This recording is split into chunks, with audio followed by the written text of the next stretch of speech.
O dia em que tudo começou não parecia perigoso. Não havia sirenes, não havia tensão no ar, não havia nenhum sinal claro de que algo estava prestes a sair do controle. Apenas uma proposta simples, quase banal: participar de um estudo sobre a vida em prisões. Um anúncio publicado em jornal, uma recompensa financeira e a promessa de uma experiência acadêmica controlada. Mas por trás dessa aparência neutra existia uma pergunta silenciosa, incômoda. O que acontece quando você tira alguém do mundo comum e coloca essa pessoa dentro de um sistema onde o poder não tem resistência?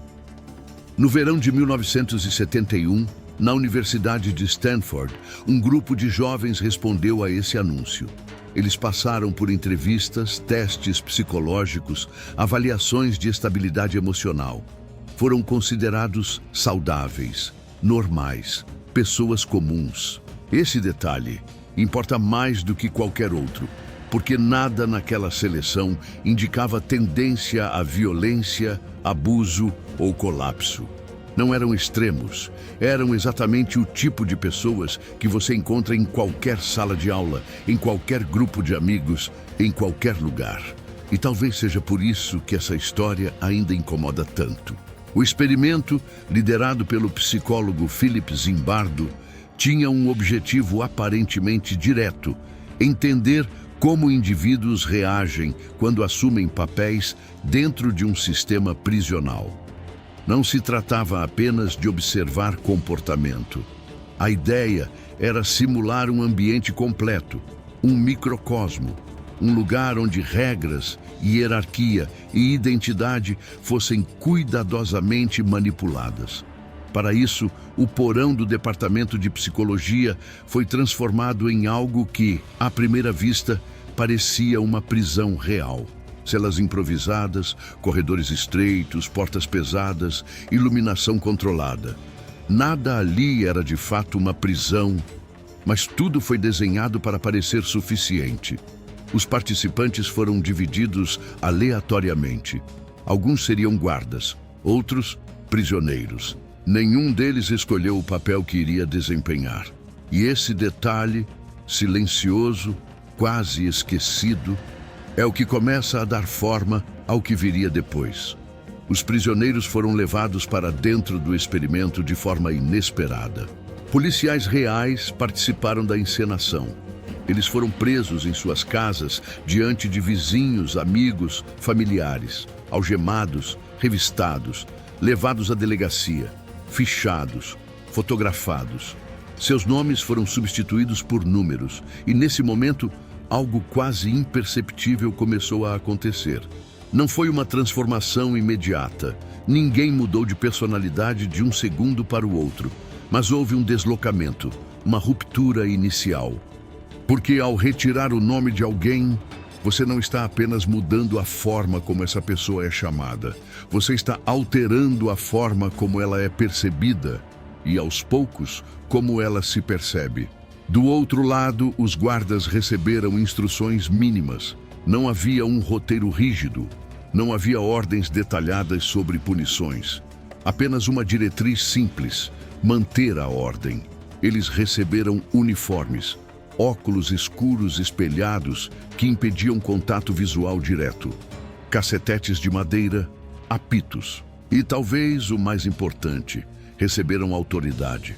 Nos primeiros momentos, tudo parecia funcionar como esperado. Os guardas davam instruções básicas. Os prisioneiros obedeciam. Havia uma sensação de jogo, de simulação. Algo ainda leve o suficiente para que todos se lembrassem de que aquilo não era real. Mas essa lembrança começou a desaparecer. Muito rápido. Ainda no primeiro dia, pequenas mudanças começaram a surgir. Os guardas passaram a testar limites. Não de forma agressiva no início, mas com pequenas imposições, regras adicionais, ordens repetidas, exercícios físicos como forma de disciplina. Nada disso parecia extremo. Mas havia algo acontecendo por baixo. O ambiente começava a ensinar o que era permitido. E quando um ambiente começa a ensinar isso, as pessoas aprendem. No segundo dia, A primeira ruptura aconteceu. Os prisioneiros se rebelaram, barricaram as celas, recusaram ordens, desafiaram os guardas. Foi um momento crucial, porque ali existia uma possibilidade real de interrupção. Um ponto em que o experimento poderia ter sido reajustado, controlado, pausado. Mas não foi. Os guardas reagiram. E foi nessa reação que algo mudou definitivamente. Eles passaram a agir de forma coordenada. Usaram extintores de incêndio para dispersar os prisioneiros. Retiraram roupas de cama. Isolaram indivíduos considerados problemáticos. Criaram celas de punição. E pela primeira vez, o comportamento deixou de parecer improvisado e começou a parecer sistemático. Não era mais apenas uma resposta ao caos. Era a criação de um sistema de controle. A partir desse momento, o ritmo do experimento mudou completamente. Os guardas passaram a desenvolver estratégias. Não havia mais apenas ordens diretas. Havia manipulação, divisão entre prisioneiros, recompensas para alguns, punições para outros, incentivos para que uns desconfiassem dos outros. O ambiente deixou de ser apenas opressivo. Ele passou a ser psicológico. E isso é importante, porque a violência mais visível, gritos, punições físicas, imposições diretas, ainda estava presente. Mas o que realmente começou a desestabilizar os prisioneiros foi algo menos evidente: a perda de referência. Dias e noites começaram a se confundir. O tempo deixou de ser claro. As regras mudavam. As punições não seguiam lógica previsível. Alguns prisioneiros começaram a apresentar sinais de estresse extremo, crises emocionais, choro, ansiedade intensa, sensação de descontrole. E o mais inquietante é que tudo isso estava acontecendo dentro de um ambiente que, teoricamente, era seguro. Não havia criminosos reais, não havia condenações reais, mas havia sofrimento real. Enquanto isso, os guardas também estavam mudando. Nem todos. Esse é um ponto importante. Alguns se mantinham mais neutros, outros evitavam excessos. Mas uma parte significativa começou a se envolver profundamente com o papel, não apenas executando ordens, mas criando novas formas de controle. E isso não aconteceu porque foram instruídos a fazer isso. Aconteceu porque o ambiente permitiu. E, mais do que isso, porque o ambiente recompensava. Guardas mais rígidos conseguiam mais controle, mais silêncio, mais submissão. E dentro daquela lógica, isso era interpretado como eficiência. Pouco a pouco, a linha entre desempenho de papel e comportamento real começou a desaparecer. Os prisioneiros não estavam mais apenas interpretando submissão, eles estavam sentindo. Os guardas não estavam apenas simulando autoridade, eles estavam exercendo. E no meio disso tudo, havia um fator que raramente recebe atenção suficiente: a ausência de intervenção. O experimento era monitorado, observado, registrado, mas não interrompido. Mesmo quando sinais claros de sofrimento começaram a aparecer, o sistema continuou. E esse detalhe muda completamente a leitura da história. Porque não se trata apenas de indivíduos assumindo papéis. Se trata de um ambiente inteiro permitindo que esses papéis se expandam sem limite. No quarto dia, a situação já era visivelmente instável. Alguns prisioneiros precisaram ser removidos, não por escolha, mas por colapso emocional. Eles não estavam mais conseguindo continuar. Não como participantes, mas como pessoas. E ainda assim, o experimento continuava. Guardas criavam rotinas cada vez mais rígidas. Privação de sono se tornava comum. Humilhações aumentavam. Exercícios físicos eram usados como punição prolongada. E tudo isso ainda dentro de um estudo acadêmico. Foi nesse ponto que algo silencioso, mas fundamental, começou a emergir: a normalização. Comportamentos que fora daquele ambiente seriam considerados abusivos passaram a ser vistos como parte do funcionamento. Não porque alguém declarou isso explicitamente, mas porque ninguém interrompeu. E quando ninguém interrompe, o limite se desloca. No sexto dia, finalmente, alguém de fora observou o experimento com um olhar que ainda não estava adaptado àquele ambiente. E essa pessoa percebeu algo que de dentro já não era tão visível. Aquilo não era mais um estudo. Era uma situação fora de controle. O experimento foi encerrado, não após 2 semanas, como planejado, mas após 6 dias.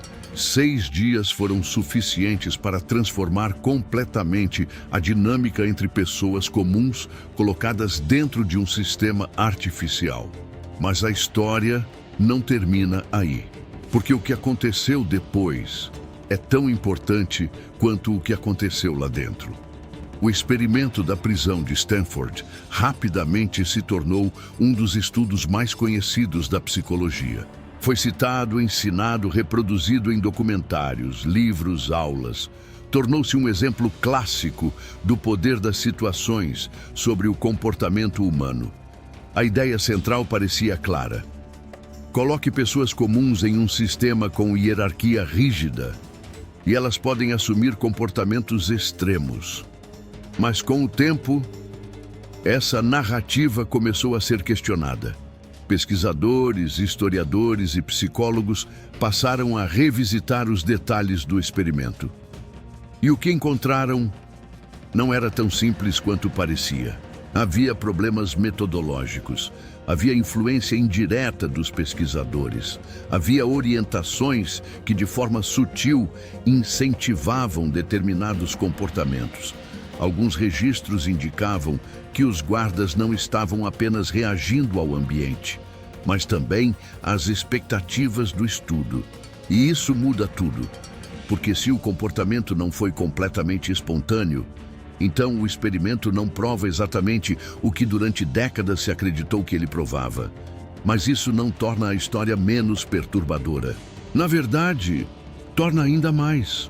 Porque agora existem 2 camadas. A primeira é o que aconteceu dentro do experimento. A segunda é o que aconteceu fora dele. A facilidade com que uma narrativa poderosa foi aceita como verdade definitiva.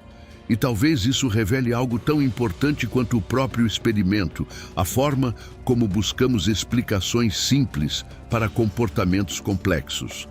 É confortável acreditar que o ambiente sozinho pode transformar qualquer pessoa, porque isso desloca a responsabilidade.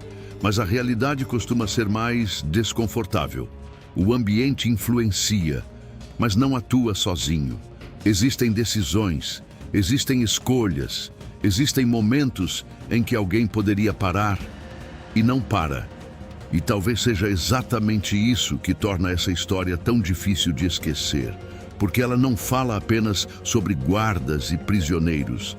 Ela fala sobre sistemas, sobre estruturas, sobre situações em que regras, papéis e ausência de intervenção criam condições onde comportamentos extremos deixam de parecer extremos. E o mais inquietante é perceber que esse tipo de dinâmica não está restrito a um porão em Stanford.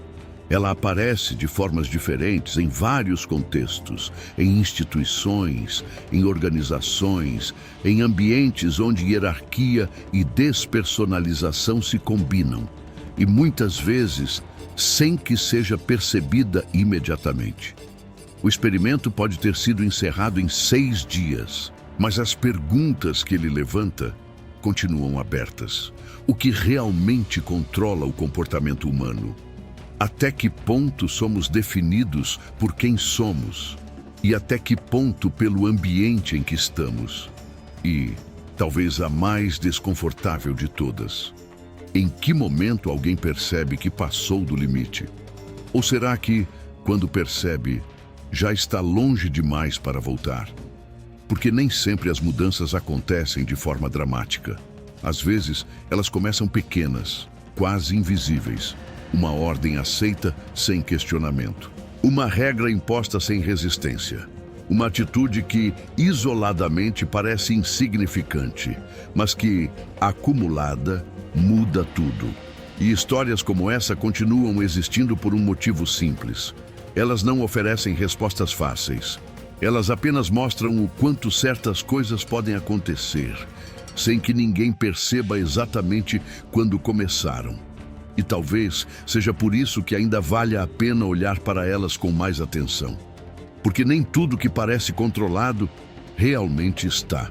E algumas das mudanças mais profundas começam justamente onde ninguém acha que precisa observar.